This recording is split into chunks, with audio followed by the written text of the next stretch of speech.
तो hey guys, यहाँ पे आप देख सकते हैं, यहाँ पे लिखा है कॉपर सल्फेट विलयन को 2 एम्पीयर की धारा से 450 सेकंड तक विद्युत अपघटित किया गया।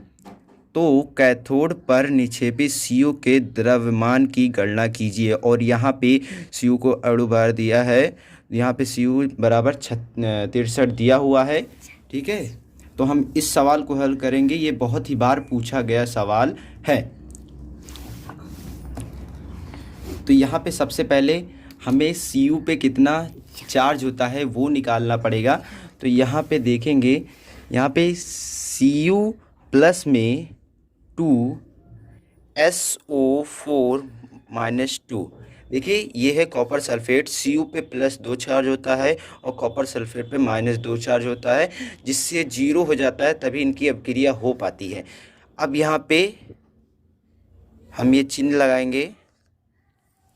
फिर इसके बाद यहाँ पे Cu+2 प्लस में SO4 पे -2, देखिए अलग अलग हो जाएंगे। तो यहाँ पे हमसे पूछा है कॉपर सल्फेट। ठीक है, तो यहाँ पे हम इसका कॉपर सल्फेट का द्रव्यमान निकालना है, इसीलिए यहाँ पे इस पे कितना चार्ज है, वो कितना चार्ज है, +2 चार्ज है। तो यहाँ पे हम +2 चार्ज इसका निकालेंगे। तो यहाँ पे E इज इक्वल, इसका फॉर्मूला होता है A/2। तो यहाँ पे ए की वैल्यू जो है वो सी यू बराबर 63 दी है। ये किस चीज़ की वैल्यू है, ए की वैल्यू है। ठीक है, ये ए का वैल्यू है कितना, 63। तो यहाँ पे रखेंगे 63/2।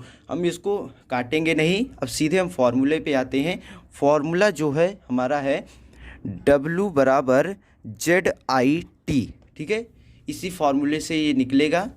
और यहाँ पे Z की वैल्यू हम रखेंगे। Z की वैल्यू क्या रखेंगे, Z की भी वैल्यू होती है Z बराबर E/F होती है। कितनी, Z बराबर E/F होती है।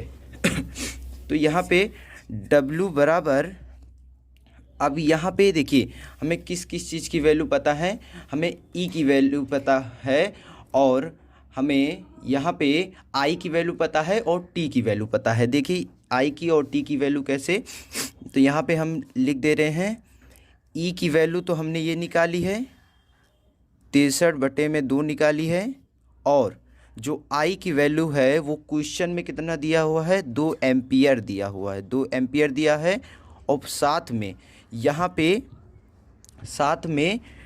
T की भी वैल्यू दी है, मतलब समय कितना, 450 सेकेंड, 450 सेकेंड दिया हुआ है। तो यहाँ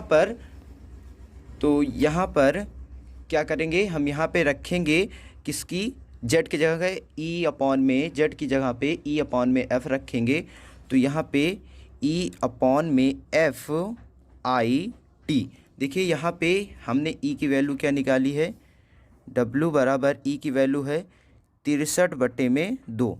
और F की जो वैल्यू होती है, F की वैल्यू ये हमेशा आपको याद रहनी चाहिए। F बराबर होता है 96,500, मतलब 96,500 इसकी वैल्यू होती है, F की वैल्यू होती है। ठीक है, तो यहाँ पे F की वैल्यू रखेंगे 96,500 इसकी वैल्यू होती है, इंटू I का मान। I का जो मान है, ये इस I का मान है, यहाँ पे हमने निकाला है 2I। तो यहाँ पे 2 मान दिया था, 2 इंटू T का जो मान है, ये देखिए T का मान है 450। तो यहाँ पे 0 से एक 0 कैंसिल हो जाएगा। और फिर इसके बाद ये वाला 2 नीचे आ जाएगा। हम इसको आगे आपको करके बता रहे हैं। W बराबर 63/2 इंटू 9650 इंटू 245। ठीक है, यहाँ 2 से ये कैंसिल हो जाएगा। और उसके बाद हमें इसका 63/45/9650, ये इतनी वैल्यू निकली।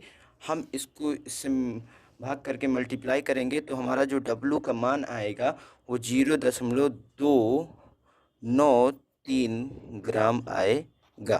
तो बहुत ही इजी सवाल था, इसको करना भी बहुत ज़्यादा आसान था। इस तरह से ये सवाल हो जाएगा।